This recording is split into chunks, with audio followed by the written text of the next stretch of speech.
Hello and welcome to this week's episode of Build Value by Choice. I'm your host, Bonsu, President and CEO of Infinite Horizons Incorporated. We help business owners grow and scale their businesses more efficiently while helping them maintain control of their operations. You may contact us at www.infhorizons.com and book an appointment to learn more about how we might help you.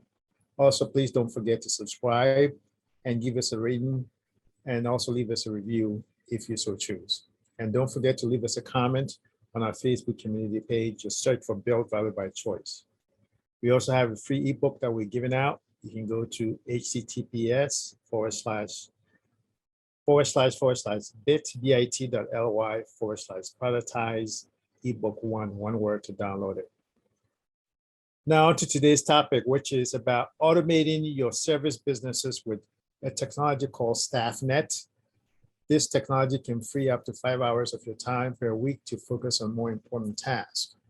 And to talk about this technology is my guest for today. Her name is Jenna Zeng. Jenna is one of the founders of StaffNet Inc, which is a workflow optimization tool to help small to medium-sized businesses.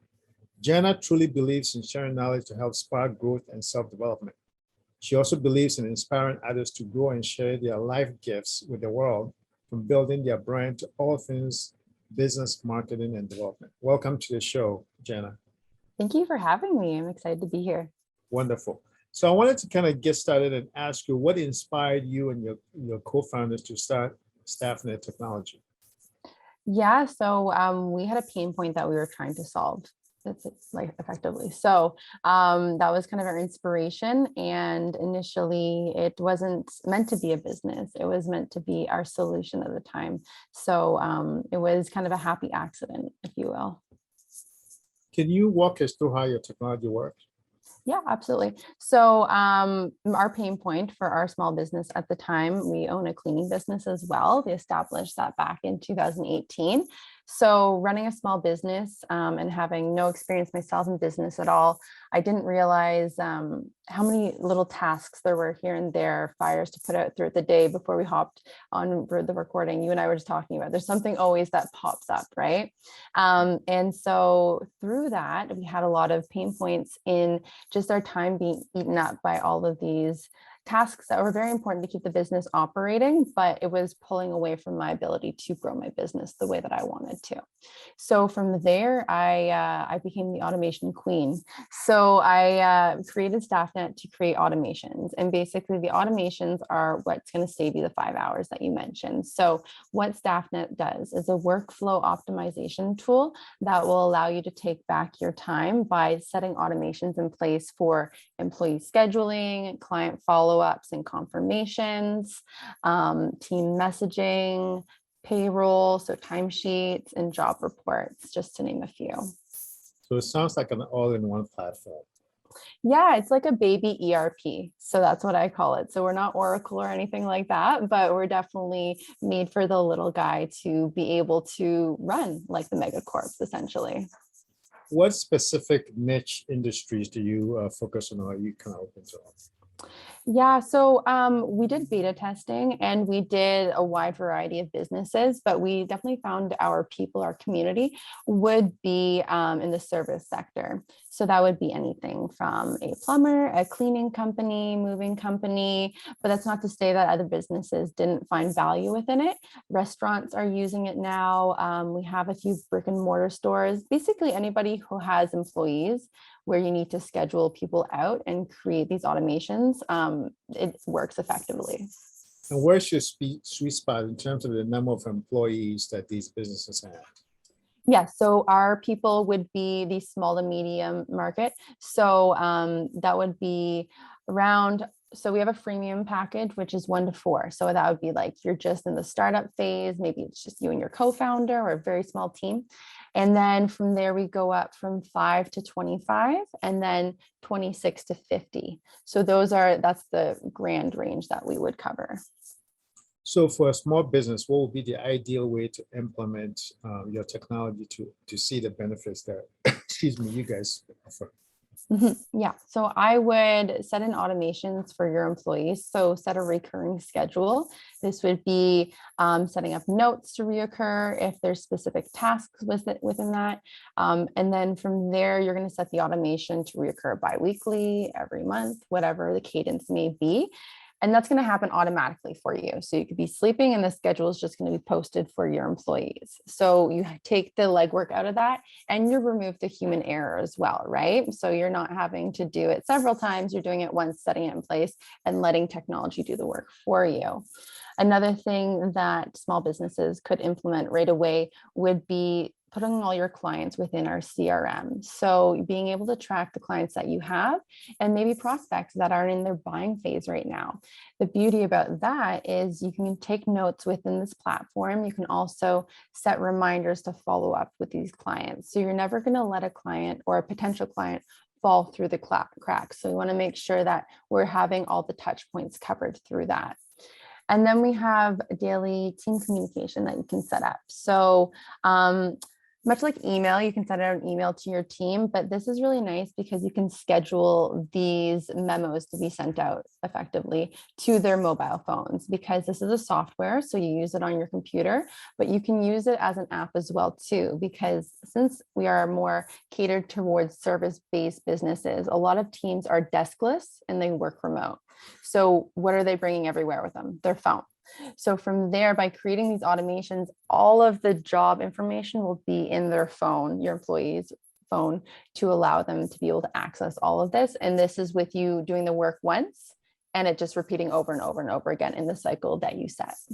So when you say all the job information, you're not talking about an actual like job applicant, you're talking about like their work schedule or some kind of a work task. Yes, exactly. So it would be the job information, the employee schedule, the scope of work, maybe there's a checklist to go with it, any kind of notes that you need to communicate. And it really breaks down any communication barriers too, right? Because sometimes somebody will misunderstand something if it's via text because it's a quick text, or you do voice to text, something like that. Because I know with a lot of small businesses, we opt for easy, quick things to do because we're a smaller team. But if you have these hiccups and mix-ups at the beginning of your business, it can be detrimental to your brand and just growth, right? So at least this diminishes the amount of miscommunication from the get-go. Yeah, and one of the things that we tend to talk about is number one is being able to streamline your operations, and it sounds like this enables a quick kind of ramp up. And then the other thing is you don't have to learn too many different systems because it's all in one platform. Yeah, absolutely. The knock against all-in-one systems tends to be that number one is you're locked in one vendor, and therefore you lose the leverage when it comes to negotiation. And the other thing is if something were to happen to the vendor or the platform or the system were to go down for like a week or two, that your operations could be hampered. What do you say to those type of assertions, and how are you mitigating that? Yes, that's a wonderful question. And that was one of the things from the get-go that we asked our developers, with cyber attacks and all of these things that can happen, or just technology breaking down, right? We want to make sure that we mitigate these issues and have a contingency plan. So we have multiple servers that are running the software and the platform to allow for essentially a backup in case. So all of the data is saved on 2 separate servers, but then we also have a test server that everything is saved on as well. So we have several backup, if you will. And your system is cloud-based, or is it installed on premise? Cloud-based. Cloud-based. Okay, so you have that benefit as well. And in terms of setup time, how long does it normally take for a new acquisition to come up to speed on this, to get enrolled on your platform? It would really depend on the size of your team ultimately, but just to sign up and just kind of get started, it's within minutes. So you're going to put in your information on the sign up page, and then you're going to get a verification email. Easy. You just go to your email and verify. Once you're in the actual portal, that's when you can kind of poke around and add staff. Staff is really easy to use, or adding staff, I should say. You just use their name, their email, and then they're going to be sent an email to verify things on their end. So that's their responsibility. From there, you can automatically start adding them to the schedule, which again, depends on the amount of information that you're adding, but it can be done within seconds if you want to do a quick and easy job, title, address, and just a few notes and assigning it. So it really makes the process really easy for people just kind of wanting to input data right away and just get things going. But as you mentioned before, you can really ramp up your streamlined process by implementing these automations, because once you start saving time, you realize you have so much more time to allocate to the projects that are actually going to grow your business the way that you want to. Let's talk data security. How do you make sure that the employees' data or the customers' data are secure? Yeah, so again, it links back to our dev team. So we work with the team that actually developed our software and app. We decided to hire them for maintenance and overall just making sure people's data is protected. So they maintain all of that. Their name is Alto Leap. They're a wonderful team to work with if anybody is looking to hire a team. And they take care of all the data security on our part. What are some of the biggest challenges that you've seen new entrants to your platform have? I would say disorganization. People, I did this myself. When I started my cleaning business, I thought, okay, this is going to be a fun little side job. I'm just going to get started and I'm going to buy the product, find contracts, and get employees. Not as simple as that. So there's so many nuances to running a business. So I think that if you ramp up quickly, or you just start to work and you're actually doing like a service-based business, let's say, so you're going out and getting the jobs, but you don't realize all the little things that can take up your time to actually keep the business running. So once these items pile up and you become disorganized, from the accounting, the payroll, just jobs, all of that in one place, or not being in one place, I should say, becomes a disorganized mess. So when people are coming in, it's kind of pulling it apart, like opening up the hood, if you will, to be like, okay, this goes here, this goes here, this goes here. So we've worked with several businesses getting started and they just said help. So we do one-on-one coaching and demos with our new customers, from myself to people on my team, to be able to walk them through and say, okay, how can I help you? How can I assist you import data over so that we can organize things a little bit for you and get things going the way that you want to? What are some of the features that are underutilized, or some kind of hidden strength that people tend not to take advantage of? I would say our task function. So we have a Kanban board where you can set deadlines for your team, assign tasks. And what's really neat about that is that they're able to see that in their app as well. So everything is visible from the portal to the app so that you're able to essentially communicate effectively and clearly and just set really tangible deadlines, or very clear deadlines about certain things. So I would say in terms of the features not being used as much, it would be the task function for sure.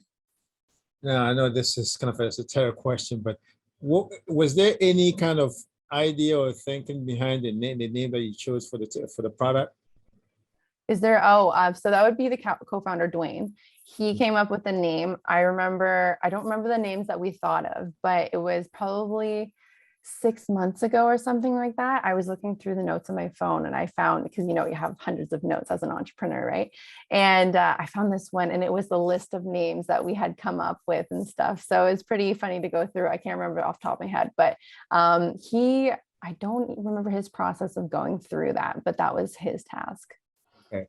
And what are some of the success stories of people that are using your system right now? Yeah, that's the most fun part. I love being able to engage with our community and hear, a positive impact that we're making, but any feedback as well too, because that always just makes the system that much better for us. So yeah, one of the success stories, well, I have two. So there's one, he works for a moving company, and he basically is managing, I'd say around 20, I think it's 20 to 35 employees, because it's such a high turnover job. So it really ranges. But yeah, so basically his name is Amaro. And he was managing things, but kind of haphazardly. They had the old system where it was like the written schedule, and he was just all over the place. His employees were all over the place, not really buying into the job either. So not filling out their time cards effectively. So payroll was a mess. And this is like a multi-million-dollar business. So, this is kind of like the big guys, if you will, but their business on the payroll side and the employee side wasn't being run effectively. So because of the miscommunications and mishaps, a lot of employee morale was going down. So from there, he implemented it. We showed him the system. And since then, his employees are checking in for their jobs so they can track payroll effectively. So they're taking ownership, responsibility over it, which when you have autonomy over that, I feel as an employee, it just kind of makes you feel like just a little bit better. You're in control of running your day, your job. You know exactly what you have to do. Boom, boom, boom. So the job outline is very clear for them now too, because before they would be told one thing and then they would get to the job site and it would be a different story. So at least this is in writing, it's concrete. This is what the foreman told me. So employee morale is boosted. Overall, the organization is up. The admin staff definitely appreciate that. And the employees are appreciating just the set schedule within their phone. The second one we have is actually a personal trainer, and he is a solopreneur, but he uses it to track his clients. And so his clients basically check in for what would be a job. They kind of use it in a different way, but what would be a job, and then that would be their workout, and then they check out at the end of their workout effectively to be able to track. It's under timesheets, so it looks like an employee, but it's actually what their workout was logged for. So he kind of took a very interesting perspective on using it, but it's kind of cool the way that he used it to his function, where he can see what his clients are doing. They can also track this data as well, and leveraging the system to be able to get the data that he wanted out of it. That's great. So your system is flexible enough where you can adjust it to suit whatever your use case scenario is. Yeah, that was a kind of an interesting one. I never thought about that kind of way of using it. So it was neat. Wonderful. So what's your current distribution of your user base? What do you mean by that? I mean, like, most of your people, your users in the North American region, or are they I see. global? So right now, I would say majority are Canada and United States. Florida is a big one. So we have, I'd say probably over 50% of our users are in Florida. So when we were doing market testing and split testing and all that stuff like that, we found that we wanted to focus on the state of Florida just based on, research and just general interest. And so, yeah, Florida is a big one for us. Canada, I would say out west. So if you know the provinces at all, we're hitting Vancouver a little bit more. And I'm thinking we're still doing a little bit of research towards this, but it's because a lot of startups are generating in these areas more so than some.